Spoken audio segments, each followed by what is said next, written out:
Okay, hello everyone. So we are here for the fourth discussion of the greatest show ever, Lost.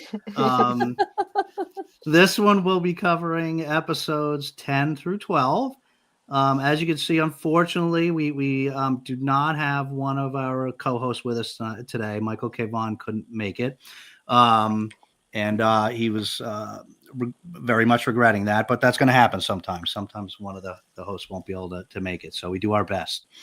So we want to mention that next week, although we're not sure of the time yet, next week we are mid-season. Next week we'll be doing episodes 13 to 15.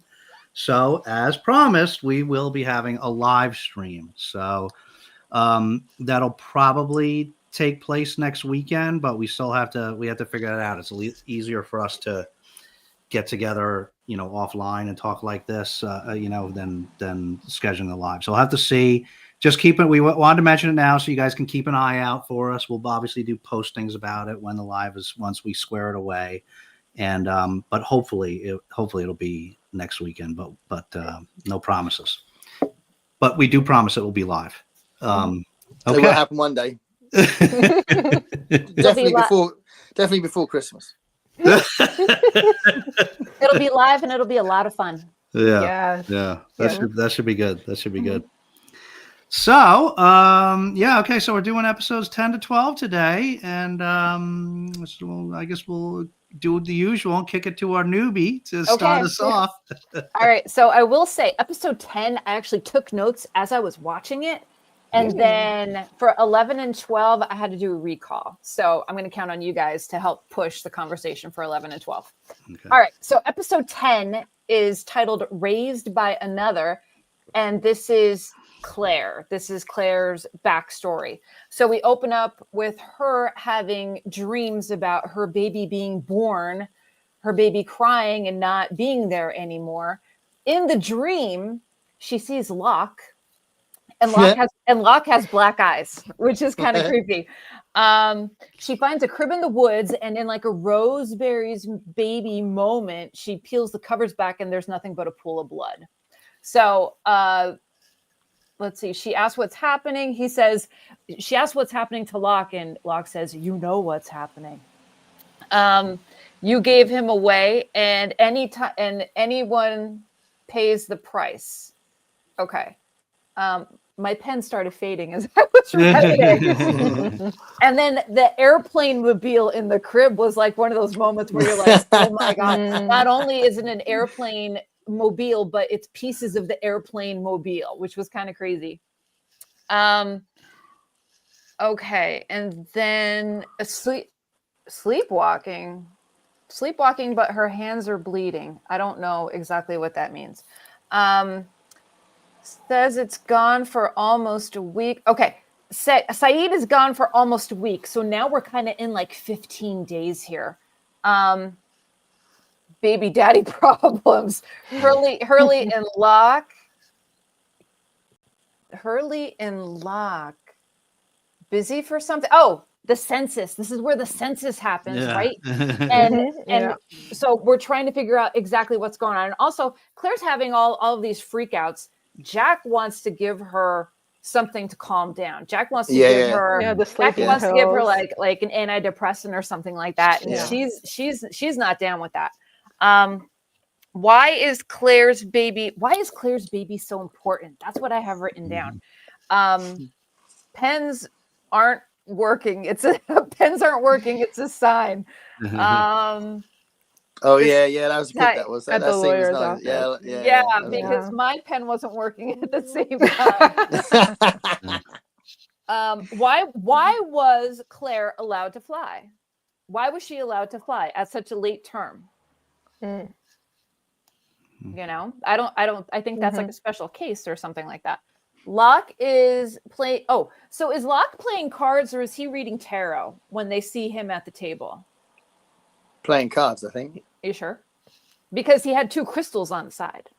I don't know if you noticed that or not. There were two crystals on the side of the table. I made sure I rewound that, and I'm like, I got to see what's going on. I didn't even pay attention to that. Yeah, and then Ethan. I said, we aren't alone. Ethan, we aren't alone. And that's how I ended my notes.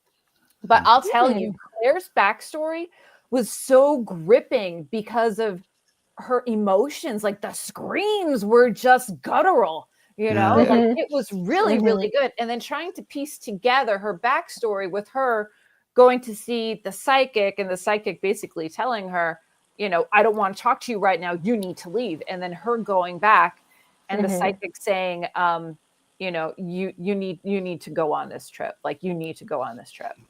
And then here we are. So did the psychic know what was going on?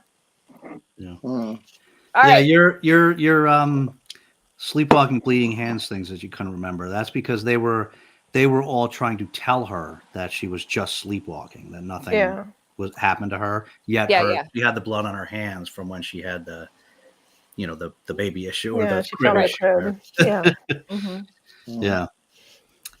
Yeah, I have to say, I loved this episode.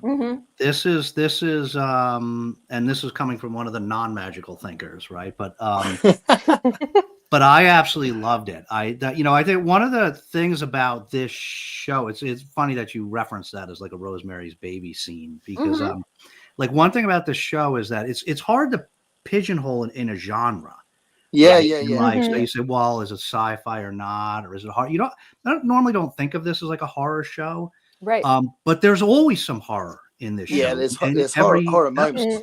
But this episode, I think, was one of the ones that was most horror-y, I think, out of the ones we've seen. I mean, some of these were very intense, like in a thriller kind of aspect. Yeah. But in terms of like that real bona fide horror element, I mean, this one's really up there. I mean, it was it was creepy, you know. It was very dark. Yeah. You know. Well, what's interesting about Claire as well is she is a completely innocent character. So I think everybody else, there's something you can criticize or say they're a bit dodgy, or there's something that you can say is their fault, or there's some hubris somewhere, something like that. But she's completely innocent, you know. And so when she's really scared, you really feel for her, you know. And I think she's a good actress as well. I think that works really well. I like that she's really reluctant to get close to Charlie as well. Charlie's trying his best to you know, so it's like, I'm here for you, and she's like, yeah, right, whatever, you know. And then obviously by the end of, I don't know if it's by the end of all three or by the end of that one, she's definitely letting him in more. So I can't remember how quickly, but you know, it might be because everything that happens with Ethan, she realizes that Charlie's on her side and all that, and she needs someone to comfort her, you know. The Ethan stuff's so cool. I love it. And when Claire, you know, finds out that she's pregnant and she tells the guy that she's with, like, he's like, that'd be great. She's doing everything to be like, you know, the trade wife and you know, oh, you know, how was your day? Da da da. And he's just like, this isn't gonna work. You can't do he's this. Like, what do you mean this isn't gonna work? This isn't gonna work, Claire. He'd be dead by now. Yeah. God love her. Yeah. Speaking of which, did you? No, go ahead. I wrote a pun for this episode, and I'm really proud of it. You what? I wrote a pun for this episode. Ooh, a poem. What a good pun. Oh, I wrote, Claire's baby daddy deserves to get bamboozled by Saeed.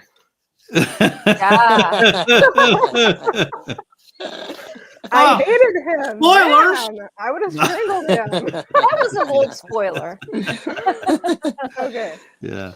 But that's a really good point you made, Gareth, with how she's so innocent, how everybody's done something wrong, right? And that's why they're quote unquote, they all have something that's or at least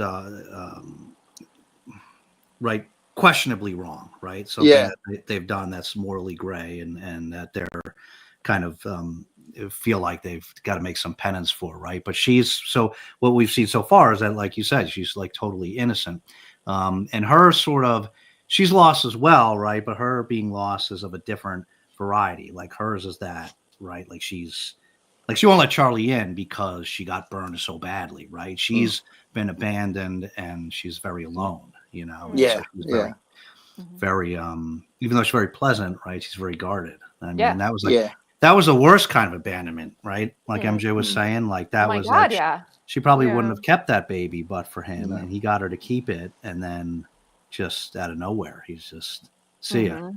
And that's why she starts thinking about adoption, isn't it? Because right. And those people that wanted to adopt, like, I'm just like, don't do it. Don't do it. Don't do it. The creepy vibes were going off, you know? And all of a sudden, all the pens aren't writing. And I'm like, it's a sign. You can see where it was going. I mean, obviously, we know she's still got the baby on the island, but you can see that she kept saying, well, you'll look after it, right? And all that. And she kept saying, like, you could tell that she wasn't okay about it. Yeah. And you were like, Claire, leave the room, Claire, you know, because, and that's such a big, you know, you hear about adoption situations that go wrong, you know, and or they never forgive themselves for giving them up for adoption, and you know, there's all sorts of things that, you know, it's such a complicated situation, and I think that conversation around that table like really summed it up, you know.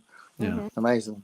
And also in her hallucination, now was I seeing things, because I did watch that scene twice with like the crib and all that, but her baby was like a toddler running through the jungle. I thought I saw that. Yeah, like a 2-year-old, like a 2 or 3 year old size, blonde hair, just flowing through the. I thought I saw like a possessed toddler or something. It seemed very about fast. Maybe 2.5 feet tall, or I mean it. Okay, I just want to make sure. Yeah, that's what I thought I saw anyway. I think we knew it was a dream sequence. And the music for episode 10 was just chef's kiss, like the drama that it brought out and the tension. It was so music's good. Amazing. I wrote I love it when Ethan says what's this for?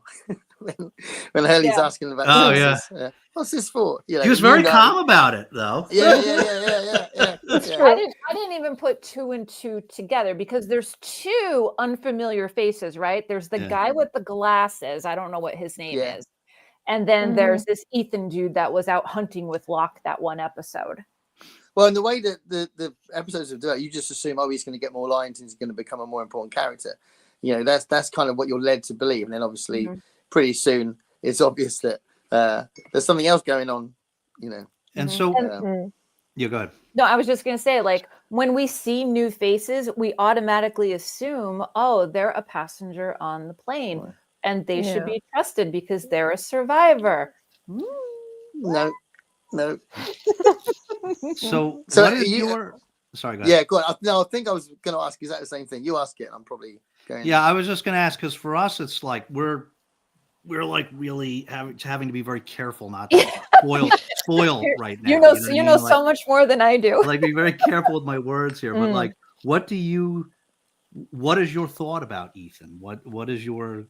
Okay, who do you think he is? In chapter 11 or chapter 11, episode 11, there's more Ethan. Yes. I think we should talk about it there. Okay. Oh, okay. Okay. Because we just get like... Oh, yeah, sorry. Episode 11 is like where we could talk heavy about Ethan. So are we all ready to transition into the next episode? No, I want to just say, because I've written down some of the things that Sawyer's called people. And in this one, Sawyer calls Hurley Stay Puff. Oh, yeah. That's not very nice. Nah. Well, Sawyer isn't very nice. I like how Hurley got Sawyer to just give him the manifest, though. Like, you're going to give it to me. He's like, take it. Yeah. I don't want it. But Hurley's just a diamond, isn't he? He's chill. I like it. Very cool. I also wrote down one of my favorite quotes from this episode. Was when Charlie says, "If I can do drugs, I can deliver a baby." Yeah. Just not at the same time. And he was even more stressed out than Claire. Yeah. That was funny. That was, I think, in part of that conversation, he was saying things that was making things worse, because he was like, she wanted him to go away, and he kept going. He'd say something else, and she'd be like, "No, go away." Wait, it was quite funny. He didn't really understand that he was making things worse. I do like that, how we have brief moments of levity and all the craziness. Mm-hmm. Yeah, I think it's important. It's refreshing. Yeah. Mm. All right. So Right, we move into episode 11. Episode 11. Okay, so this one is called All the Best Cowboys. Oh, sorry, Celeste. Did you have something else on? Oh, sorry. No, I'm good. Yeah. Oh, okay. All right. Okay. I got it. All right. So in this episode, we find out that Ethan is not in the log. He's not in the log. Claire and Charlie go missing. Jack beats himself up for what he did to Claire with wanting to calm her down and take the pills and all that. I'm just going to hop to all my notes and then we could fill in the blanks. A metal hatch in the ground. What's this? And that's Boone and Locke find the metal hatch, right? Okay. Ethan and Jack get into it. Ethan seriously destroys Jack in the fight. So he's strong. He's not starving. He's eating pretty well. He's got good nutrition to have that kind of physicality. Like, he didn't even break a sweat. He's just going at Jack left and right. And Jack he's like, I'm just a wet noodle. I can't do anything. And Jack has flashbacks of his drunk daddy during surgery. I love that backstory. It's so brilliant. Yeah, that was intense. Okay, so Claire and Charlie go missing, and I'm not sure what the time period is as to how long that they're gone, but then Charlie's found. And when Charlie's found, I thought it was Boone at first. You thought he was dead? I thought the person. I thought it was Boone. Because the eyes were covered. Do you unconsciously want Boone to die? I know. I think subconsciously I do. So Charlie is found. They bring him down. They wanted to off him. They bring him down. He's on the ground. He's unconscious. He's not breathing. So Jack starts CPR. Doing the staying alive CPR. Nothing's happening, and then the rage comes out in Jack. The anger comes out in Jack, and he just starts going to town. All of a sudden, Charlie wakes up. So my question is, did Jack's actions wake him up, or did Jack's actions trigger something on the island to wake Charlie up? Okay, I've got an answer to that. I think I should answer it because I'm not going to go. We could all go, you'll see. Blah, blah, blah, blah. Yeah.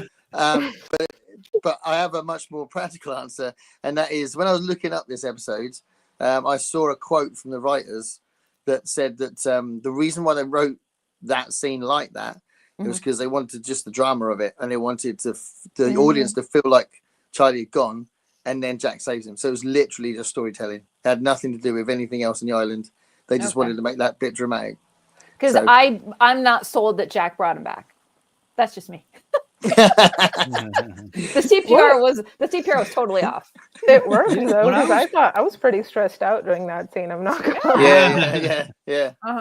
So then Charlie comes back, but Charlie's not talking. Charlie's got big walls up. He's not talking about anything that was going on, which is interesting because we've got J.J. Abrams on this show. And when Buffy came back, for all the Buffy the Vampire Slayer fans, when Buffy died, Buffy came back. Buffy was kind of the same way. She was not talking to anybody because she was on the other side for a while and she liked it there. And then she got stuck back over here. So I just thought that was interesting. Yeah. So those are all my notes on episode 11. And he's comforted by Rose, isn't he? Yes. Oh. Yeah, and Rose comes back, and she's like, listen, you need to help carry this piece of metal with me. Like, I'm not asking.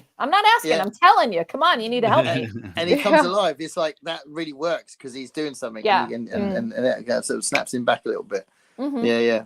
I love Rose. She's great. Yeah, Rose is amazing. She's underserved. We need more Rose. Mm-hmm. Yeah, we'll get more Rose. Less but Boone, it's more Rose. Yeah, you haven't had Boone's backstory yet. It's well good. Can I just say before we move on, we forgot to say in episode 10, Saeed comes back too. Yes. Oh yeah, because I did mention Saeed. Yeah. Okay. Yeah, because he was gone for 15 days. I think I might have something. Oh yeah, Saeed saying we're not alone. Yeah. Yes. I knew I'd written his name down. And then he tells everyone about the what is it in episode 11 where he tells like, yeah, I think it's when Walt or when Michael and everyone go looking for Claire, and then Walt is behind and he tells Sawyer about him, and then he has this confrontation with Sawyer. Yeah. That's episode 11, right? Yeah, that's 11, yeah. I think. Yeah, because he's kind of a bit dazed and like beaten up and that, isn't he? Yeah. I've written a quote from episode 10. So if everyone don't mind, I want to go back for a second because it's a really cool quote. So I think it's the reason why Hurley wants to do the census. And he said, I wrote word by word. Seems like someone's getting punched or stabbed or something every other day here. Yeah, That was brilliant. That's kind of weird. true. That's true. Yeah. But he's always he's always looking at a positive thing in it. Why don't we do this? Why don't we play golf? Why don't we, Yeah. The census was great. I mean, that wasn't his idea, though, was it? Whose idea was it? No, it was his idea. Was it his idea? Yeah. Right. Yeah. That's cool. Totally was. Yeah. So, sorry. Go on. No, go on. I was just going to talk about 11 again. I don't know. Where do you want to pick up? Where do you want to pick up with the Ethan conversation you want to talk about in 10? We can talk about it now. So, what do you think? So, what do you think is going on? I don't know, but I don't think he's with Rousseau.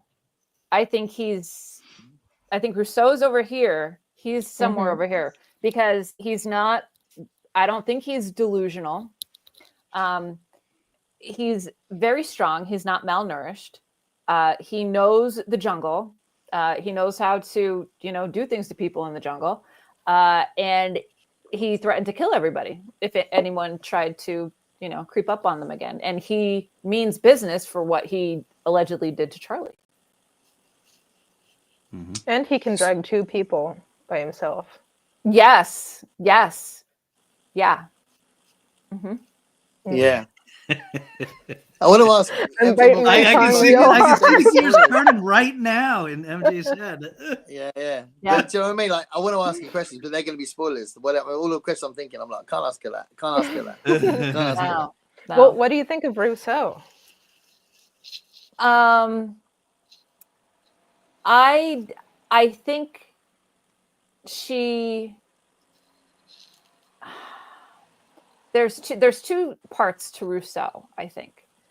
There's one, and I think we talked about this last week, but she's very intentional. She's very deliberate.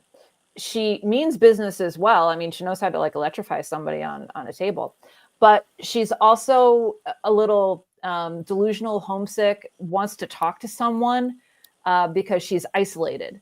So I'm assuming she's isolating herself from Ethan and his clan. I'm assuming there's more than one. Right. What makes you think that? Well, because Ethan seems socialized. He doesn't seem as if, he's just hanging out with a bunch of survivors on an island to talk to people. He has to have an agenda. Where Rousseau, on the other hand, when she got Saeed, she's like, oh, I have somebody to talk to, man. And that was really important for her. Yeah. Rousseau's clearly damaged as well. I think you can get that from what we've seen so far. Yeah. Ethan is damaged, but not in that way. He's damaged more in a violent criminal way. Yeah. Yeah, for sure. Yeah, but it's interesting, isn't it? Because and they still we don't have Claire, right? We just have Charlie. We don't have Claire. Mm-hmm. Yeah. So where's Claire? Where is she? What are they doing? Do you have any thoughts on the fact that halfway through the episode, when they're gonna look after Claire and Charlie, they kind of separate into 2 groups because they find out Kate, Lox is Kate is full of surprises and whatever. Do you think there's more about the characters that we don't know yet, or much more to their character? I'm sure. Yeah. I don't know. I don't have any suspicions besides Locke. I think Locke knows a lot more than what he's telling us. Maybe the lore of the island or something. I don't know. But I don't have my spidey sense doesn't go off with anybody else that we know of. No, the other characters. Current cast. Yeah. I'm watching Dave's poker face right now. But yeah. Because I mean from a from a storytelling point of view, they clearly separated them so that Boone and Locke discover the hatch. We'll call it a hatch. We'll call it a hatch. It's a door. That's what they call it. It's a door. Oh, they call it in that episode. Okay, yes, the hatch. So they separate Boone and Locke, and then obviously Jack and Kate then gets more development into their relationship. I mean, it's clearly a storytelling technique to split them up, and obviously it's because of the tracks. So it's not like they didn't randomly do it, but they did it so that they could develop those two separate things. Because Boone and Locke then start secretly trying to dig this to see what it is. Because when Boone goes back, his sister's like, Shannon's like, "Where you been?" You know, and he's like, "I'm just looking for food or whatever. No, looking for Claire. But you know, we know that he's become obsessed with this whole the hatch, and then and obviously Jack and Kate, that becomes quite a big part of the show, their continuing relationship. So you know, that's really important as well. So yeah, I think that was a clever way of dealing with two sides of the story they wanted to talk about. You know, they wanted to develop. And the whole Boone and Locke thing, saying, "Let's just keep this to ourselves." yeah, that's Locke all over. Come on. Yeah, he is literally Mr. Manipulation, isn't he? And Kate's tracking skills. I mean, for going on an 8-mile hike with your dad and learning how to like track people's footprints in the middle of the jungle. Wow, those are mad skills. Just from that, like that's awesome. She's full of surprises. Yeah, she is. Yes, she is.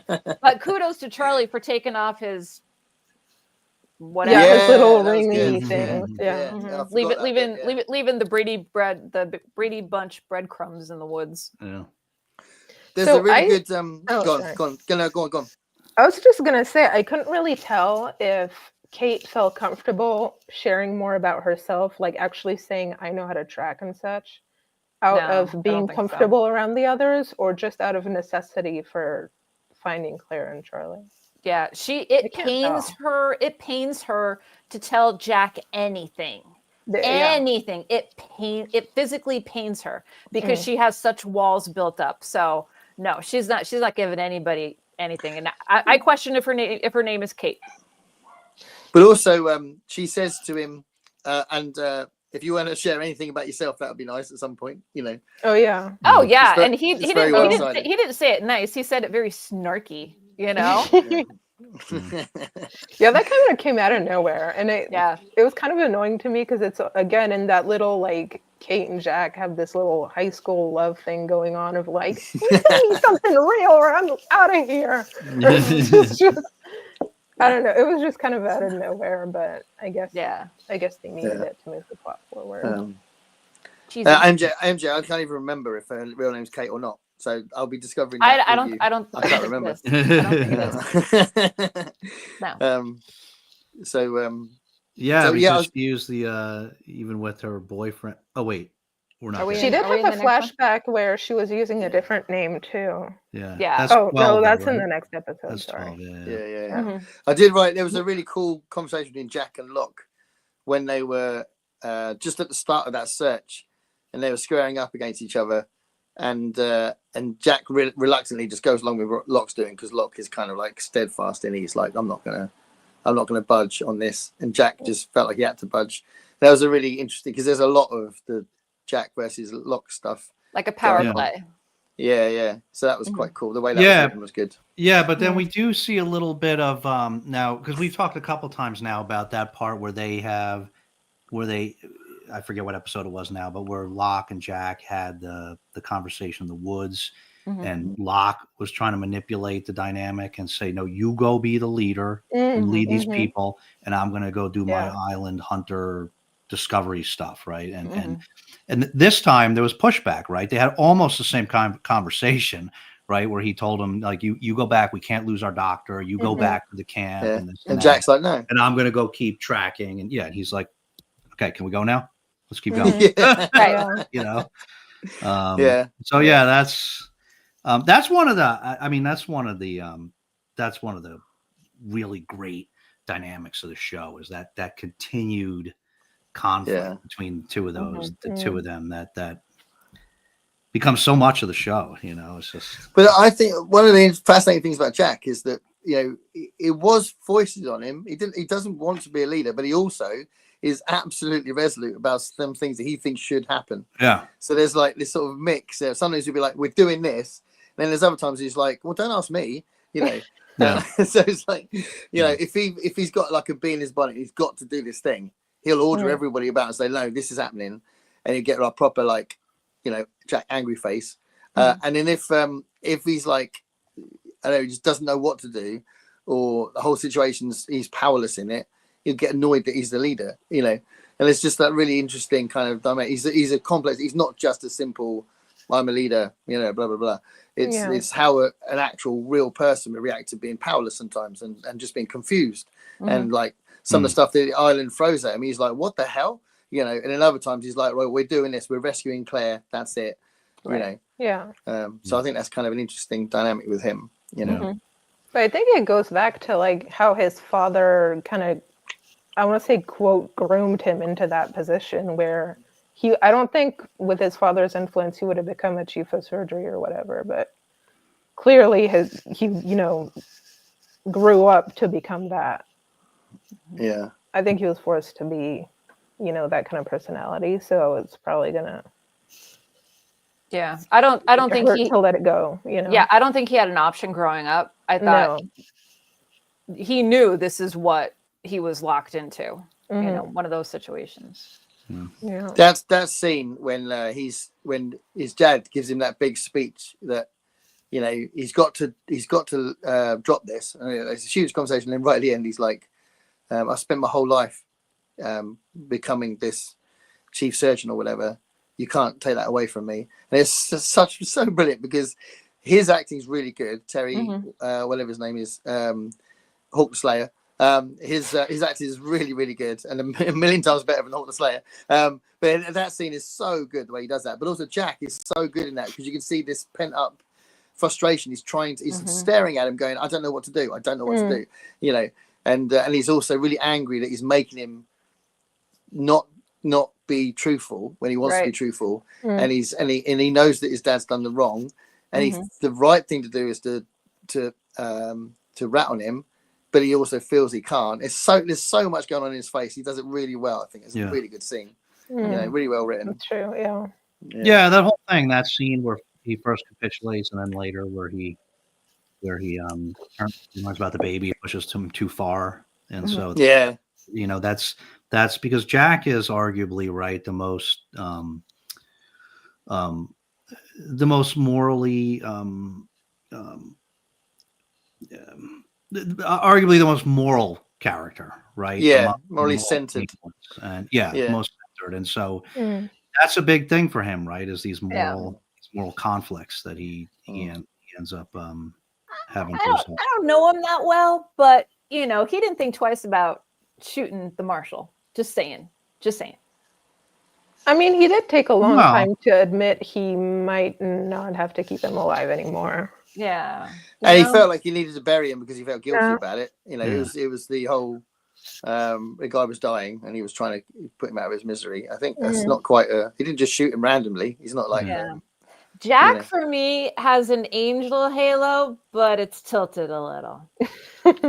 There's no perfect character on the show. So but I think he's right. He has got a very strong moral grounding and a moral kind of attitude, a moral approach. Whereas some of the characters are just doing whatever just to get by the next day. They're living day to day and they just do whatever.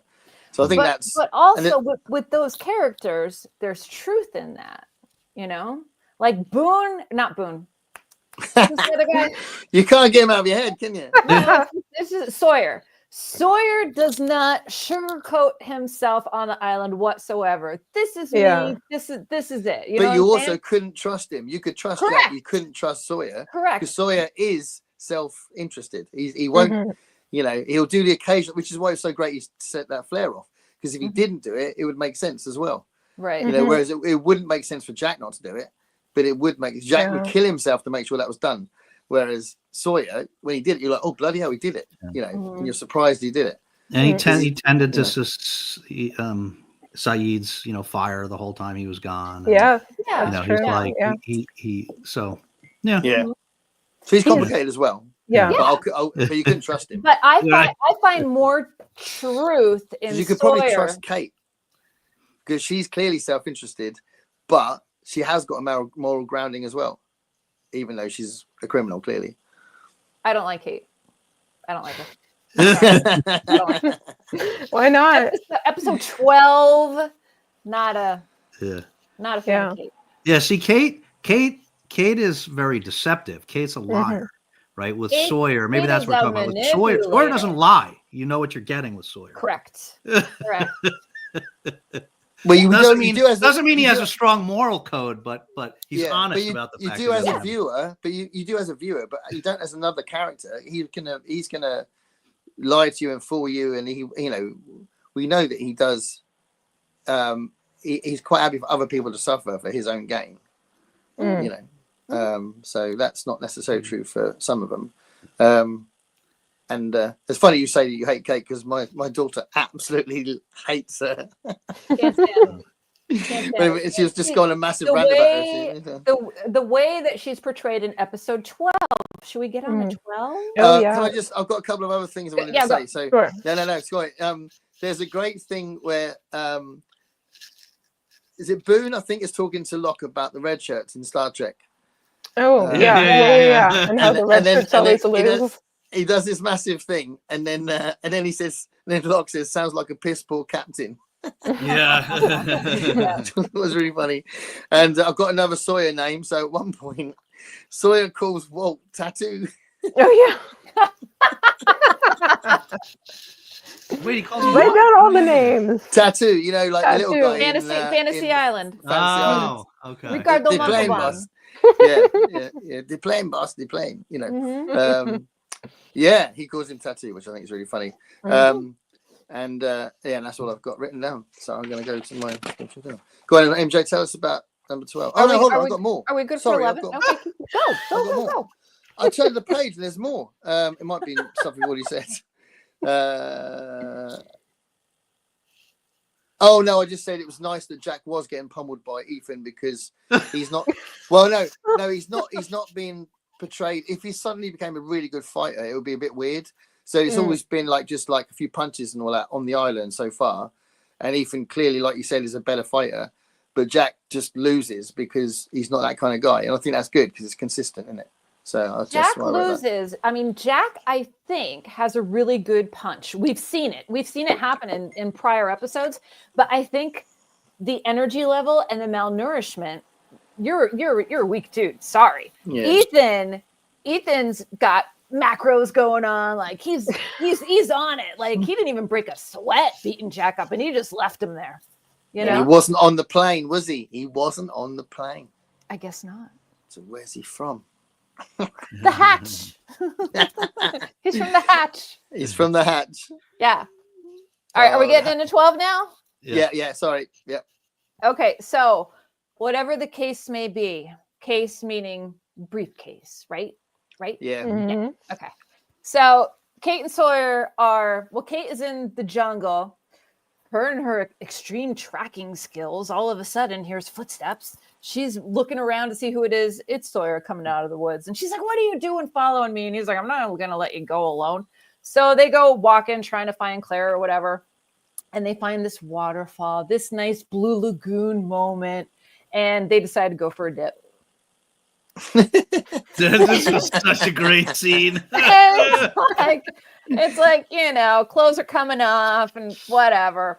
And Sawyer, no offense to Sawyer, but it's interesting the way that they cast him because it's kind of like they want him to be the stud, but he kind of has a little bit of a dad bod going on. Just saying. You think so? Saying. Oh, he's got the love handles. Yeah. He was very, it's very weird popular. that he's swimming with jeans on. I know. Wow, this is the most passionate I've seen Celeste yet. Hold on a minute. But I think there's something good about that because he's not perfect. Do you know what I mean? He's not perfect. So, all right. So Kate and Sawyer are doing the thing. They're swimming. They're having fun. They're teasing each other, dunking, whatever. All of a sudden, they go under. Kate sees two bodies in airplane seats. So we know that people flew out of the airplane, past the wreckage, and landed in this pond or whatever. and one's buckled in. One has their skeleton hand holding on to the other, so you knew that they were in a relationship or they knew each other. They were comforting each other or something. But underneath the seat is a silver briefcase. Kate sees that and her eyes go bing. She comes up for air. She goes down and she's basically asked Sawyer, I need your help to get that briefcase. So all of a sudden now a main character in this episode is the briefcase, right? So Sawyer gets it. Kate wants it back. So it turns into this whole cat and mouse thing. She's like, I don't want it. You keep it. So he keeps it. He sleeps with it in between his legs. She comes into his tent and tries to get it. He wakes her up and he's like, what you doing on top of me now there, girl? He says the line, do you want to try for it again? He says, want to try for it again. You got to do it with a southern drawl. You want to try for it again, girl? Whatever. So, all right. I have Kate is very manipulative, if that is her real name, and she wants something. So they're showing flashbacks of Kate going into a bank, signing for a loan, and the person that's talking to her, what's this business for? She's being very vague, all this stuff. All of a sudden, here come two bank robbers. All of a sudden, I say in my head, she knows them. She knows them because this is not this character that we've seen in the prior episodes, So I'm just waiting for the scene where it all plays out, and of course it does in the back room, and she starts smooching the guy. They're all into it and whatever, and then she turns on them. And she gets, what was it, a safety security box or whatever, and with the envelope. We don't know what's in the envelope yet. Did you predict that as well? What, the envelope? No, her turning on him. I don't know. I'm gonna say no. But I knew that she knew the people that were robbing the bank. That I could see from a mile away. I didn't see her shooting him in the leg either, but she did, and she did one of these pow pow pow, like one of these things, And I'm like, that was pretty superhero-ish, right? She's no rookie. She knows what she knows how to handle a gun. She knows what she's doing. And then the boyfriend or whoever said, that's not her name. Or that's not even her name. And I said, this chick has more backstories and more cover stories than a supermodel. Do you know what I mean?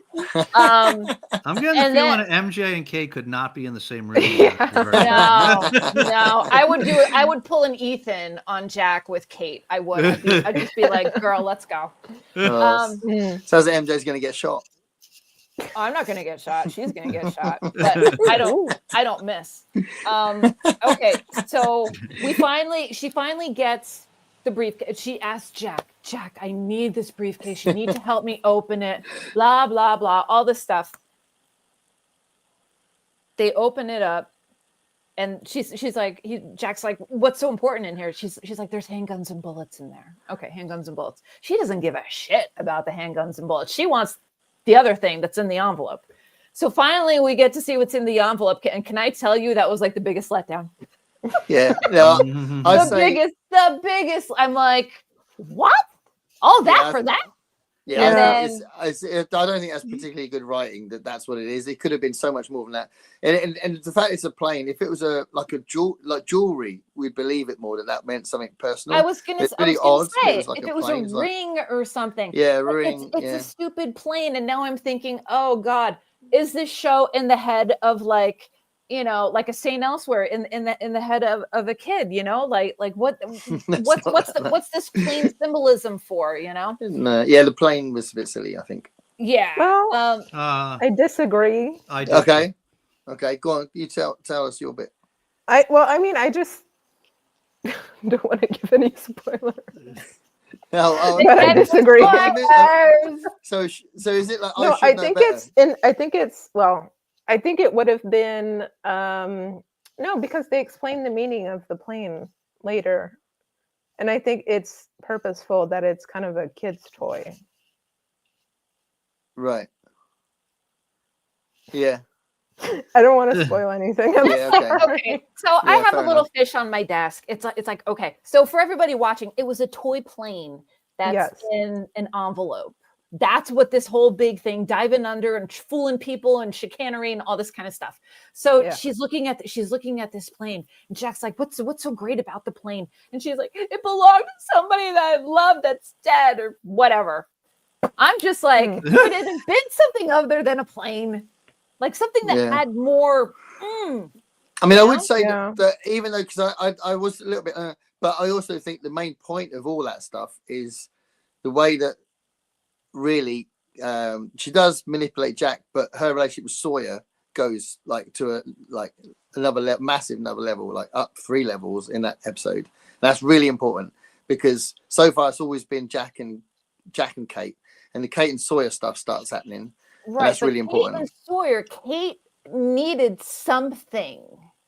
She needed something from Sawyer, so I think that's why she was using her feminine wiles to try to get that thing that she needed. Do you know what I mean? but they don't just manipulate each other. There's an attraction as well. So that's been bubbling under, and then that gets developed in that. Yeah. I think Jack and Kate has a more, like Celeste said, like high school, but more real. If that makes sense. If that makes sense. Because I think that they see each other, but they see each other and that's it. They don't see the backstory all the time, like when we have those moments with Jack and Kate. Well, Sawyer and Kate knows who she's dealing with. She's been around that type her whole life. You know what I'm saying? Yeah. I think, Kate is more like her real personality is like Jack, but to adopt the con man personality in her life. But like in the bank, the reason she turns on her co-heisters is because they were going to hurt the guy. And she's like, no one gets hurt, like stop. So clearly she has a good inner compass. But then she shoots them. That con man person, Yeah, I think this is something, right, and like all of them, it's something she continues to struggle with, but it's something that we're seeing, I think, through her dynamic with these two guys, that you're seeing this internal struggle with her already, right, where she, like, Jack is the type of person that she wants to be, right? Yeah. And so that she should be with. That's the type of person she should be with. Whereas Sawyer is the type of person she's been. Right. Yeah. Correct. They're like two sides of her personality, aren't they? That's who she's used to. Yeah. Again, with the duality in the show. Yeah. Mm-hmm. Go ahead. No, go ahead. I was just going to say something about the plane. Very, very specific about the plane. Mm-hmm. And this was just, I don't have an answer. This was just a question that I'm posing. And if Gareth or Celeste know the answer, you should not say it. Okay. But just posing. I'm like, now I'm trying to pay more attention to little details. Mm-hmm. And at the end of the episode, when Kate is looking at the plane, there's a sticker on the wing of the plane. No, I didn't notice. Damn, what does that say? Does that say 815 on it? Does that say flight 815? So I paused it and I zoomed in, and it looks like it looks like the number. It looks like a sticker, like a price sticker. It looks like it says 9025. Those look like the numbers to me. But what does that mean? Numbers are important in this show, but anything of it. Is there any relationship to the numbers? The numbers? I can't. No, I don't idea. I don't think so. I don't remember what numbers are. There's 6 numbers, MJ. No, don't spoil. No, wait, I'm not spoiling anyway. I'm not going to say why. No, I won't say why. I'm just saying that, there are these numbers that come into play. I'll look back and look at the stills. And also now I'm wondering about the airplanes that were in Claire's dream, like above the crib thing. Yeah. Yeah. Were there, they were kind of burnt up looking airplanes, no? Well, I thought it was from the wreckage. Yeah, that's what realistically, if she was going to have nightmares, she's just survived the plane crash, so she could easily have bits of the plane. Yeah. In her dream. That's true. That's not necessarily the island doing it, or It is the island. What I thought was pretty interesting. Sorry, go ahead. No, go on. No, go ahead. just a minor point. What I thought was pretty interesting about these two episodes was just from the storytelling perspective, Mm-hmm. and I think they probably did it the right way. But it was just as a viewer, it's a little frustrating that we now get a second flashback for Jack in 11 and Kate in 12, and there's still several main characters who we will see them for that we haven't seen flashbacks yet. Right. Yeah. But I guess they probably have to, right? A couple of the characters, they have to move it along, right? Because they have to move a couple main characters along. I guess you can't have too many. It gets distracting, right? If there's too many things right in the beginning, too many lines. I think the reality is that there's a massive ensemble cast of characters, but those three are the main characters. I think they're establishing dominance by showing those back. Yeah, maybe. Yeah. I mean, if you had done just one episode per character all in a row, it would have been too monotonous too, I think. Yeah. Yeah, it would have been criticized for being too predictable, wouldn't it? Yeah. Can I just say there's a great scene that we as viewers know what's going on, but the characters on screen don't realize when we already know that Sun can speak English. Oh, Kate, That's such a nice little secret. You're the only one who knows. That was so good. Me. Kate and Jack were chatting away, and she's listening. And you're going, "Oh my god!" Yeah. Yeah, that was cool. Thank God you said that, because the one thing that was most important for me to ask today was, which I would have forgot, Celeste. What was the song about? That song, the French song? Oh, yes. I was going to bring that up too. So, yeah, the part where Shannon helps Saeed translate the maps. It's about... Oh, it's La Mer, isn't it? It's about the beach. Yeah, it's La Mer by Charles Trenet. It's a beautiful song, but it's just about the beach. It's about vacations, and it's just describing the water sparkling and the sun in the sky and just the beach, like a vacation, really. Oh, okay. Yeah, it's actually genuinely quite a popular song over here. Yeah. When I worked in the record shop, I used to always get people coming in and asking for La Mer, and we always used to stock a few albums that had like loads of French songs on it, including La Mer, and that was asked for a lot. But so I looked it up to see if it was who I thought it was, and I found that there's a Mr. Bean clip, and I think it was in a Mr. Bean movie of La Mer. And it's amazing if you can find it. Well, it's on YouTube, so definitely check it out. But it's just him going on vacation and like just looking through his camera and avoiding all manners of accidents, just walking to the beach. But that it's really amazing. But this is a bit of a side thing. But Mr. Bean's holiday film is a massive tribute to Monsieur Hulot from the French Jacques Tati films. Really? Yeah. Oh. Yeah, the whole Rowan Atkinson's idea for the whole thing was to pay tribute to Jacques Tati. I didn't know that. Us Americans are just like, yeah, what's happening here? Jacques who? But Jacques Tati was a great silent comedian in France. Really, but I did enjoy the way that Saeed was trying to make Shannon feel, come on, come on, we need you for this. Yeah. You've got something that we need. Just trust me, sit down and work on this, and just to feel like a part of the team. Because Boone was beating her up over that. Listen, and she was staring. He was staring at her a bit as well, wasn't he? Did you notice that? Yeah. Oh yeah. When he's like, "Oh, the best way to learn a language is through love, huh?" Real subtle, Saeed. But you know what? I actually prefer Boone to Shannon because I think she's really annoying. Yeah, I found her really annoying. Yeah. But she has her uses.